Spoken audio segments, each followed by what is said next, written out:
The dog started again at 2 a.m. Elias Vance heard it through the walls, that low, compulsive scraping against frozen ground, and lay still in the dark, staring at the ceiling of the bedroom he hadn't bothered to furnish. Just a cot, a sleeping bag rated to -20, and a Beretta on the floor within reach of his right hand. That was enough. That was all he needed. The scratching continued. Methodical. Insistent. He'd been awake anyway. Sleep wasn't something Elias had anymore, not really. Sleep was where Kowalski came back, Petty Officer Second Class, Danny Kowalski. 26 years old, entry wound through the base of his skull, died in Elias's arms in a ditch outside Kandahar, while Elias radioed for a medevac that arrived 40 minutes too late. In the dream, Kowalski always asked the same question. "Why didn't you see it coming, Chief? You were supposed to see it coming." Elias sat up, swung his legs over the edge of the cot. The cold hit him immediately. The wood stove had burned down to coals, and the Montana wind was pressing hard against the single-pane windows, seeping through gaps in the log walls that he kept meaning to re-chink. Oakhaven. Population 340. Nearest gas station 11 miles east on Route 2. He'd picked it for exactly those reasons. He pulled on his boots, his fleece, and stepped to the window. Ranger was out there under the dead oak, visible in the pale wash of a quarter moon, reflecting off a foot of fresh snow. The German shepherd was on his front paws, digging furiously, throwing frozen dirt and ice shards between his back legs. His breath came in short white clouds. He'd been doing this the same spot, the same frantic energy for 3 nights running. First night, Elias figured a mole. Something under the snow. Second night, he stood on the porch and called the dog in. Ranger ignored him. A 70-pound working dog pretending to be deaf. Elias had gone back to bed. Third night tonight, he grabbed the pickaxe from the tool shed. The cold outside was a living thing. -14 Celsius by the thermometer nailed to the porch post. The kind of cold that makes your nostril hairs freeze with the first breath and turns the snow underfoot into a surface like packed concrete. Elias wore no gloves. He'd forgotten them on the kitchen table and couldn't make himself go back. "Move," he told Ranger. The dog stepped aside exactly 2 feet, watching with those amber eyes that always seemed to be evaluating him. Ranger had come from a SEAL Team 6K9 handler named Briggs, who'd rotated out with a knee injury. Briggs couldn't keep him landlord 2 kids' small apartment. He'd called Elias because Elias was the only person he trusted with a trained combat dog. That was 14 months ago. In those 14 months, Ranger had become the reason Elias got up in the morning. He drove the pickaxe into the ground. The first 3 swings were useless, just sparks off the permafrost crust. The fourth broke through. After that, the frozen earth gave way to something denser, older, packed by years, rather than just one winter. Elias worked steadily, not thinking, letting the physical effort clean out the noise in his skull. Swing and pull. Swing and pull. His shoulders burned. His bare hands had gone from painful to numb, which was fine. 2 feet down, the pickaxe hit something metallic. He stopped. Ranger had gone absolutely still, ears forward, every muscle in his body rigid with a working dog's attention. Elias crouched, used his hands to clear the remaining dirt and ice. His fingers found edges, corners, the seam of a lid. He worked the object loose from the earth. It was a military-grade lockbox, roughly the size of a hardback novel, aluminum construction, painted matte black underneath the rust that had bloomed across its surface. The kind of container you use to transport things that could not be lost. He carried it inside, set it on the kitchen table under the bare bulb. The lock was a 4-digit combination. He stared at it for a moment, then tried the only sequence that came to mind. 0317, the date of the Kandahar operation. The lock released. Inside, wrapped in a sleeve of oilskin cloth that had kept the moisture out for years, were 2 objects. The first was a dog tag, military-issue stainless steel, the chain corroded black. He lifted it to the light and read the name stamped into the metal. McAllister Thomas R. Tom McAllister. Captain Tom McAllister, his commanding officer, his friend of 9 years, killed in the same ambush that took Kowalski. Both men buried with full honors at Arlington. Elias had carried the flag at Tom's funeral. He had sat across from Tom's wife Sarah in the front pew of a chapel in Virginia and not been able to look her in the eye. The tag was stained with something dark and brown. Old blood. Elias's hand was shaking. He set the tag down and looked at the second object, a satellite phone sealed in a vacuum bag. He tore the bag open. The phone was powered off. He held down the power button, and after a moment the screen lit, charged, somehow still charged, as if someone had intended it to be found and used. He stared at it. Then it rang. The sound tore through the silence of the kitchen like something had been ripped open. Ranger's head snapped up from where he lay near the stove. Elias stood frozen, the phone vibrating in his palm, the caller ID reading only a string of zeros. He picked up. Vance. The voice on the other end was calm, familiar, a voice he hadn't heard in 5 years. I've been waiting for you to find that box. You always were slow. The kitchen walls seemed to close in. Took you long enough, said Colonel Raymond Graves. Elias didn't speak for a full 5 seconds. He stood in his kitchen at 2 a.m, a dead man's dog tag in his left hand and a satellite phone pressed against his ear. And he did what every SEAL learns in BUD/S. He controlled his breathing first. 4 counts in, 4 counts out. Get the heart rate down. Think before you move. You're dead, Elias said. Graves died in the Kandahar Review. Heart attack. I read the obituary. You read what I needed you to read. A pause, and Elias could hear wind on the other end, wherever Graves was calling from. He was outside. That box has been in the ground for 3 years. I put it there before I disappeared. Life insurance, you understand. For when I needed leverage. Leverage against who? Against whoever found it. Another pause. Turns out that's you, Chief, which is actually convenient. Because what's in that box belongs to me, and I want it back. Elias looked down at the oilskin wrapping. He'd assumed the tag and the phone were the only contents. He hadn't looked further. He unwrapped the cloth fully now, one-handed, and there it was, seated in a foam cutout beneath where the phone had rested.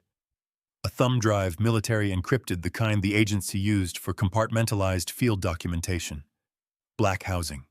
No label. His stomach dropped. The drive, Elias said. Smart as ever. Graves's voice carried that old tone, the one he'd used in briefings, smooth and absolute, the voice of a man who believed consequences applied to other people. There's enough on that drive to make certain careers very uncomfortable. Men with stars on their collars. Men who lunch at the Capitol Grill and vacation in the Outer Banks. You hand it over, I disappear again, and you go back to whatever you're doing up there in the snow. Nobody gets hurt. You already hurt people. The words came out flat and cold. You sold the Kandahar op. You gave our route to the Taliban. Tom McAllister is in the ground because of you. Kowalski is in the ground because of you. 4 men dead because you made a deal. Silence on the line. You don't know what you're talking about, Graves said, and for the first time the smoothness cracked just slightly, just enough for Elias to hear the thing underneath it. Not guilt. Irritation. The irritation of a man who believes he made a hard calculation and resents being questioned on it. That operation was a liability. The intelligence was compromised from the Pakistani side before we ever stepped off. I managed the situation. You managed the situation. Elias heard his own voice go very quiet. You managed Tom's wife sitting in that chapel. You managed his 2 kids growing up without a father. Hand over the drive, Vance. Or what? Graves exhaled slowly. Or the men I sent to collect it will stop being polite about it. Ranger moved before Elias processed the words. The dog was on his feet in one motion, head swiveling toward the front wall, a growl rising from somewhere deep in his chest, not the playful bark he used for squirrels or the alert huff for deer passing the tree line. This was the sound Ranger made in Fallujah when Briggs's unit had cleared buildings. The sound that meant human threat, close multiple. Elias killed the kitchen light. The room went black. He crossed to the window in 2 steps, staying below the sill, and raised his head just enough to see through the lower corner of the glass. 3 of them visible from this angle, moving through the tree line in a staggered formation, tactical, spacing professional discipline. Dark tactical gear against the white snow. One carried something heavy on a shoulder sling. His eyes adjusted and identified it a breaching tool. They weren't here to negotiate. He swept to the side window. 2 more on the east flank. Red laser points swept across the snow, then climbed the log siding. 5 minimum. Probably more he couldn't see. The satellite phone was still in his hand. He could hear Graves breathing on the other end, waiting.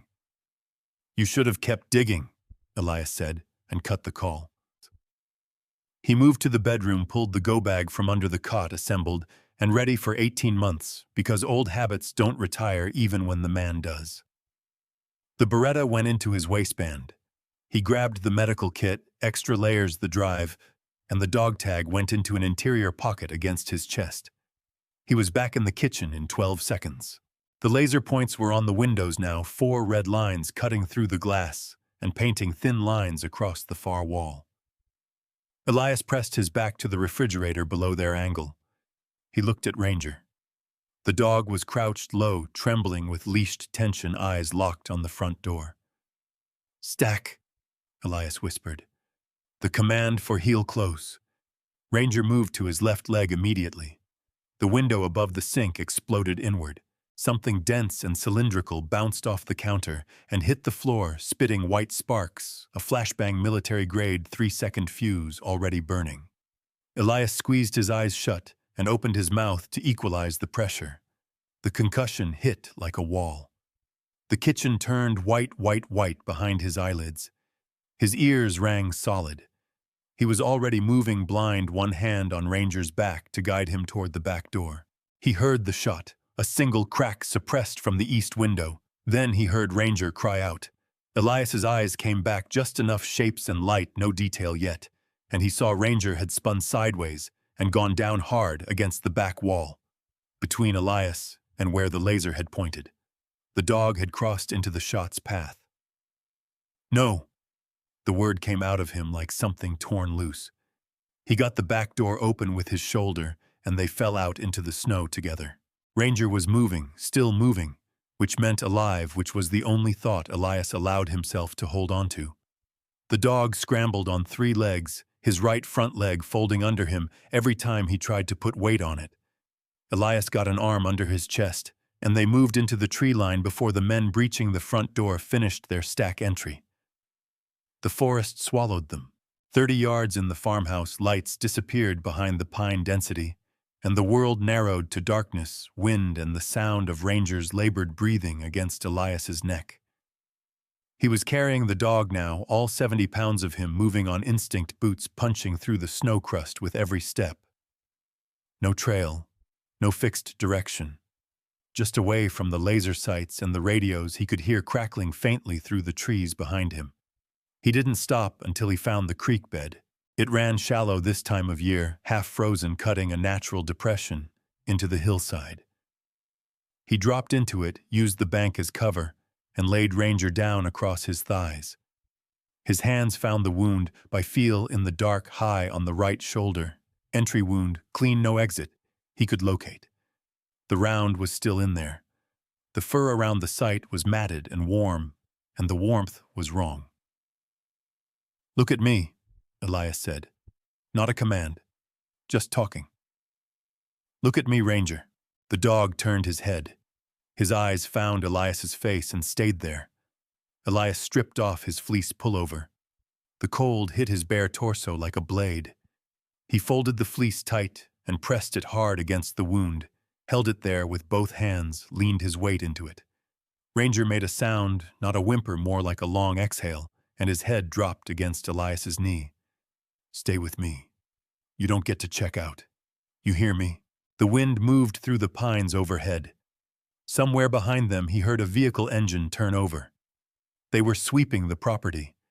They'd moved to the tree line next, use thermals if they had them, and 2 men, 1 injured, leaving tracks in fresh snow weren't hard to follow. He had maybe 12 minutes. Elias had done 3 combat deployments. He'd put tourniquets on men in the dark, in the rain, in the middle of firefights, where the noise made thinking impossible. He'd been trained to compartmentalize everything that wasn't the immediate task. You box up the fear, and you put it on a shelf, and you deal with the task. That's how it works. He couldn't box this. His hands were shaking. Hands that had held a long gun in a hide for 11 hours without trembling were shaking now over a dog's wounded shoulder in a frozen creek bed in Montana.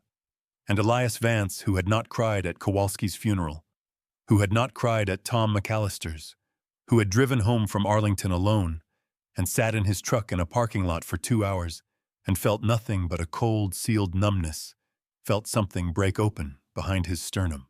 He pressed his forehead against the top of Ranger's head. "I'm not losing you too," he said.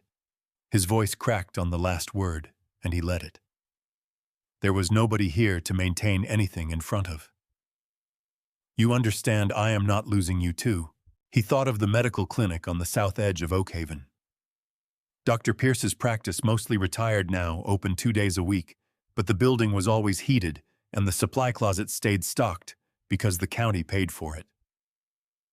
Elias knew this because he'd spent 11 months learning every structure within 5 miles of the farm. Old habits. 2 miles south through the woods. Off-trail, no roads. In the dark, carrying an injured dog with men behind him. He stood up with Ranger against his chest and started moving. The clinic door gave on the second kick, old wood frame, single deadbolt. Elias got inside, got the door pulled shut behind him, and laid Ranger on the examination table under a surgical light. He clicked on low. The supply closet had what he needed. Gauze irrigation, saline hemostatic bandaging, lidocaine suture kit. He worked fast and he worked quiet, and at some point in the middle of it, he realized he was talking the whole time, a low, steady stream of words, telling Ranger about the morning they'd gone fishing on the creek last July, about the time the dog had chased a pronghorn antelope for a quarter mile, and come back absolutely baffled that it had outrun him about nothing, about everything. The bleeding slowed. Ranger's chest rose and fell, shallow but steady. Elias allowed himself 10 seconds. He sat on the floor with his back against the cabinet, his blood-smeared hands on his knees, and looked at the ceiling and asked whoever was listening to let the dog live. He hadn't spoken to God in years. It felt awkward and necessary, and he did it anyway. Then the overhead light of the clinic came on full.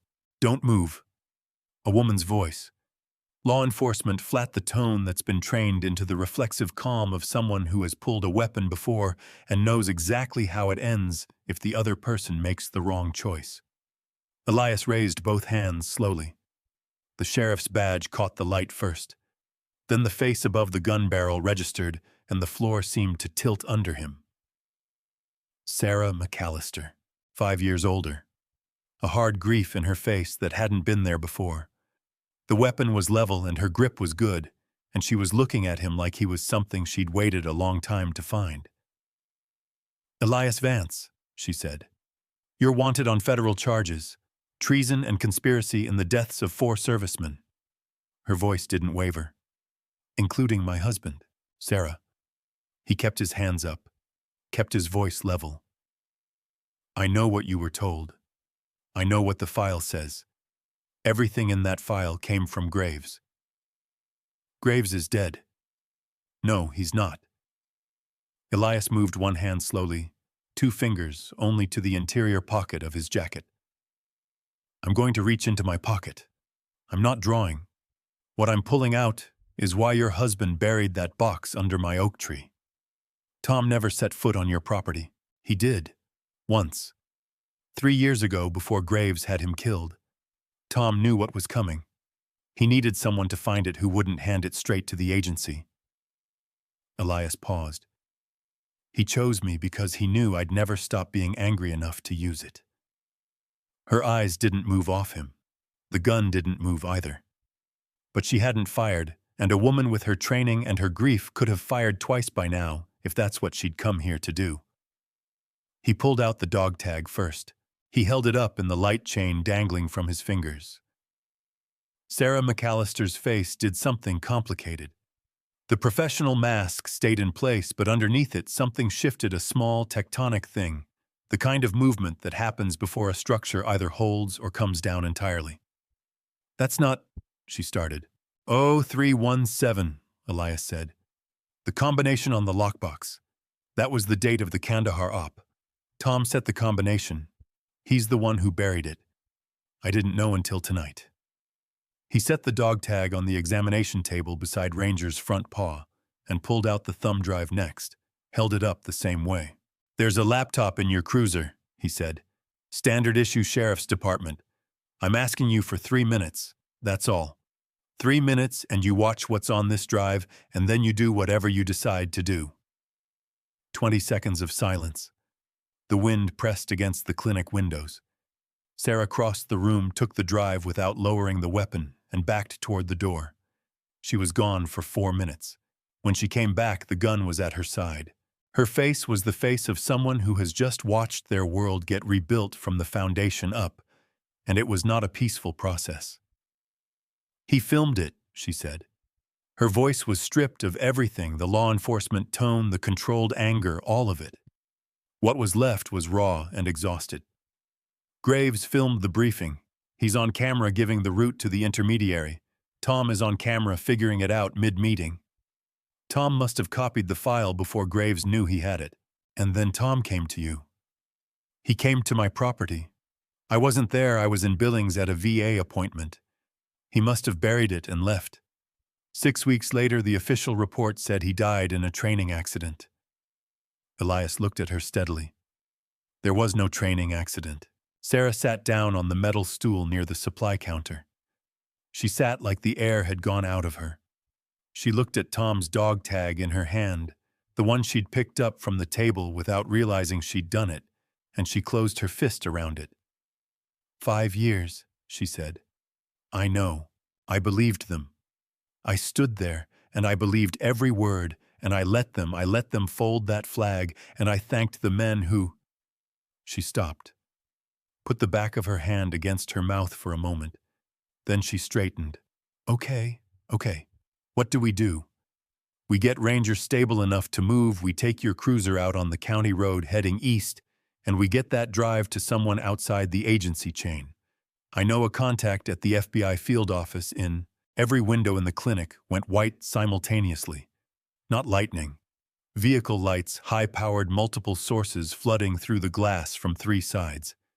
The sound came a half-second later, diesel engines heavy more than one. And underneath that, the metallic clatter of a battering ram being readied.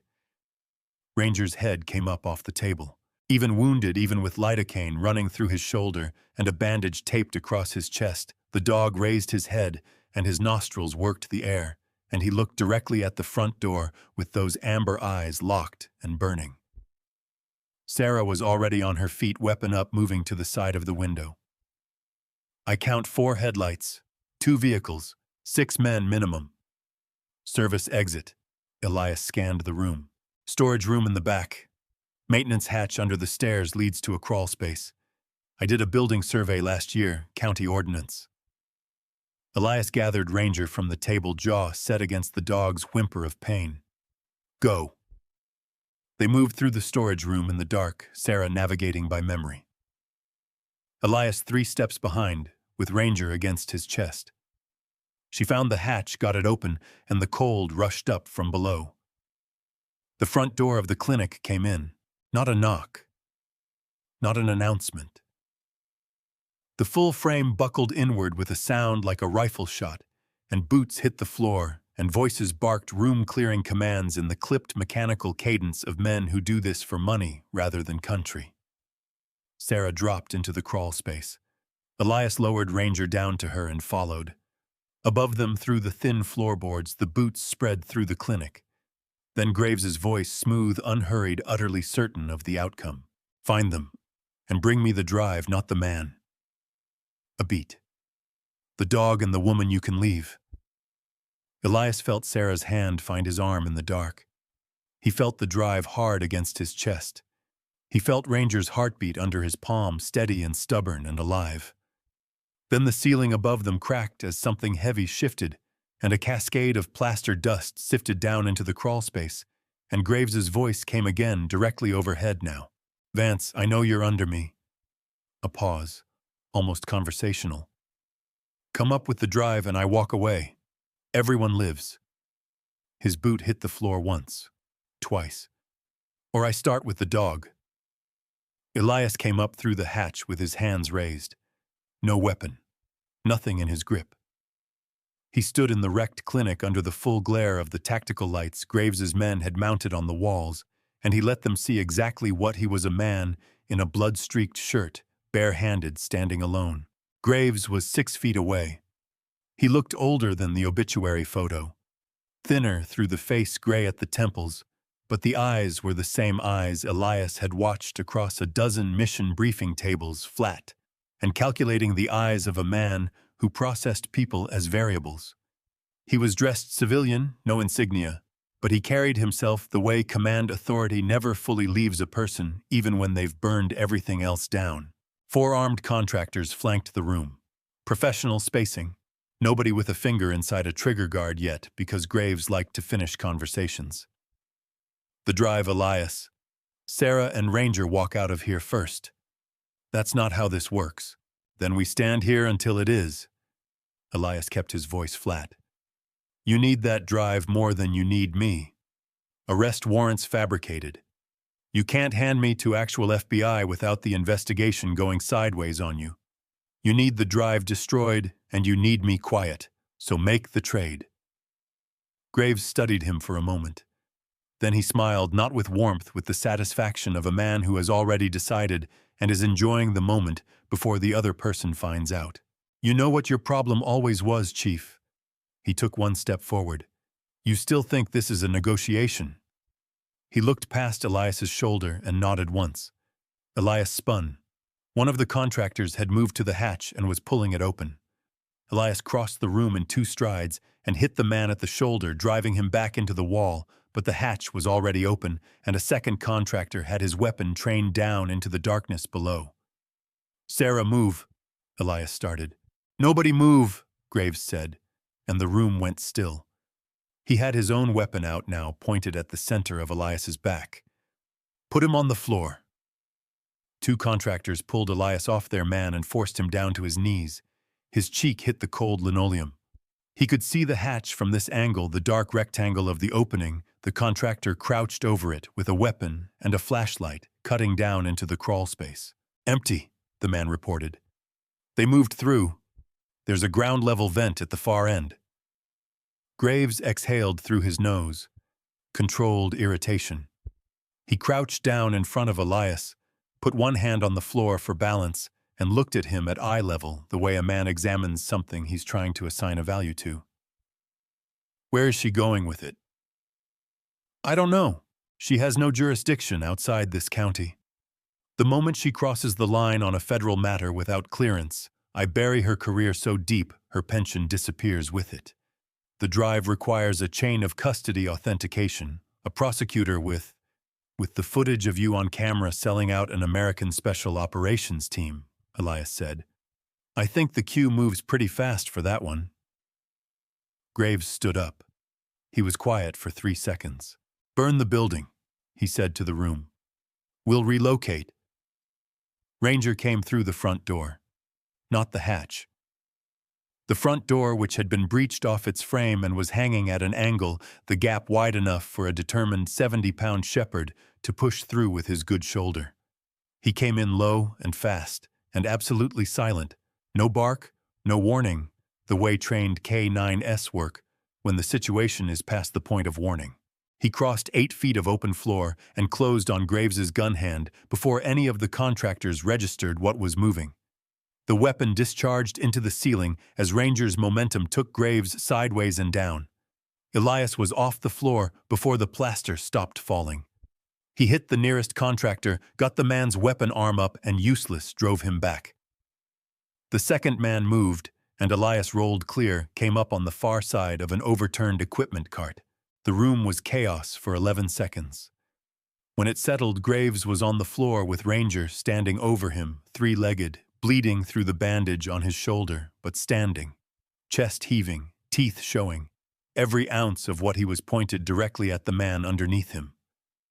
Elias picked up the loose weapon from the floor. He looked down at Graves.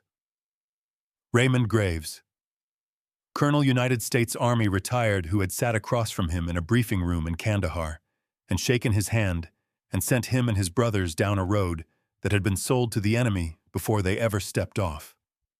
The contractors had gone still, one weapon down, three now reassessing the math of the room. "Tell them to put their weapons on the floor," Elias said. Graves said nothing. Ranger took one step forward. "Floor," Graves said. The word came out stripped of everything it had ever been dressed in. Just a sound from a man on his back. The weapons went down. Elias took the zip ties from the nearest man's vest. They all carried them and worked through the room. He was almost done when the support beam above the back storage room groaned. One of the tactical lights had been mounted against a drywall partition, and the heat from it had been climbing for 4 minutes. The partition went first, then the storage shelving caught, and the fire moved into the ceiling space with the speed of something that had been waiting. "Get up," Elias told the contractors. "Front door, move." They moved. He let them go. They were hired guns, not true believers, and none of them had signed up to burn.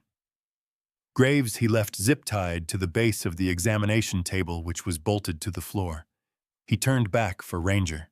The beam came down without sound, no creak, no warning, just the sudden weight of a burning 6-inch oak timber dropping straight through the weakened ceiling, and the crash when it hit brought half the ceiling section with it.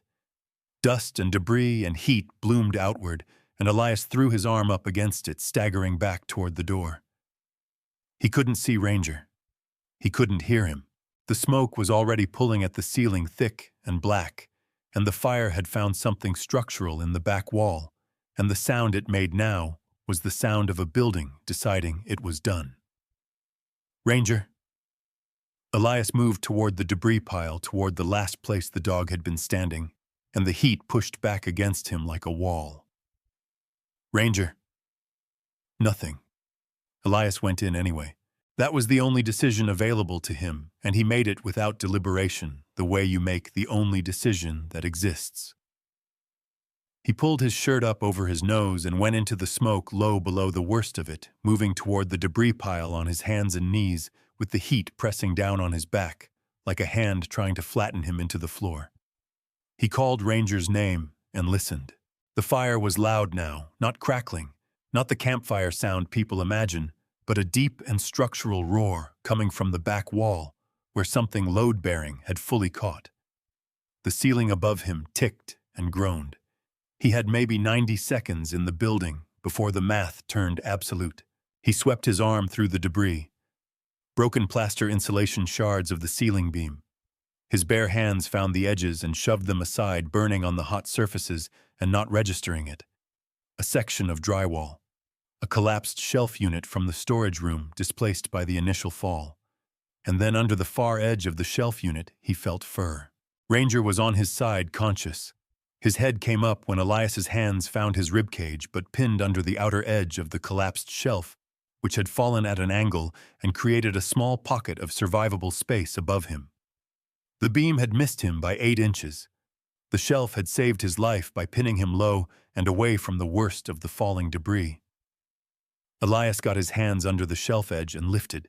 His shoulders, his back, every muscle that had ever been trained or tested went into it. The shelf was oak construction, heavy hardware loaded with what remained of the medical supplies that hadn't burned yet. It moved 4 inches. 6. He got a knee under one end and heaved, and the shelf rolled sideways off Ranger with a crash that sent a column of sparks spiraling toward the ceiling. He gathered the dog to his chest. He stood up into a wall of heat and smoke and moved toward the front of the building. By memory, he couldn't see the door, couldn't see anything, counting his steps, keeping low. One arm wrapped around Ranger, and the other arm out in front of him until his fingers hit the broken doorframe, and then he was through it out into the cold Montana night, 15 feet from the burning building, before his legs gave, and he went down on both knees in the snow. He set Ranger down in front of him and put both hands on the dog's face. Ranger looked back at him. His breathing was ragged and shallow. The bandage on his shoulder had come half loose. He had debris dust in his fur and a long scrape across his muzzle from the falling shelf. His tail moved once against the snow, a single slow wag, and then he leaned his full weight against Elias's chest and stayed there. Elias wrapped both arms around him and didn't say anything. Behind him, the clinic made a sound like a long exhale, and the roof section over the back room came down in a shower of embers that rose into the black sky and drifted and went out. Red and orange light painted the snow in every direction. Sarah was at the tree line 30 yards out, her radio in her hand, and she ran toward them the moment she saw them clear the building. She skidded to her knees in the snow on Ranger's other side, and her hand went to the dog's neck to check his pulse, and she looked up at Elias with an expression that had no name for the relief and the exhaustion and the long overdue ending of something terrible. "I got through to the FBI field office in Billings," she said. "Assistant director named Cho. She's been building a case on Graves for 8 months, suspected corruption in the agency's Afghan contractor network. She said—" Sarah stopped, pressed her lips together. "She said Tom's name was already in the file. As a potential witness they never got to." Elias looked at her. "She's sending a team. 2 hours." Sarah held up the drive. "With this, she says she can move on everything by morning." Graves went into federal custody at 4:17 a.m., zip-tied to a salvaged examination table in the snow outside a burning building in Oak Haven, Montana, which was not the ending he had planned for himself. 3 of his contractors cooperated immediately. The other 2 were taken into custody without incident by Cho's team when they arrived, headlights cutting through the pre-dawn dark of Route 2. The lead story on the national morning broadcast ran at 7 a.m. Eastern. By noon, 2 sitting officials in the defense contractor oversight chain had retained lawyers. By end of day, the Pentagon had announced a formal review of the Kandahar operation records. Captain Thomas R. McAllister and the 3 men of his team were officially exonerated 41 days later in a ceremony that was covered by 2 national networks and attended by the Secretary of Defense. Sarah sat in the front row. She wore Tom's dog tag around her neck. Elias stood at the back of the room and watched. 6 weeks after that, on a Thursday morning in late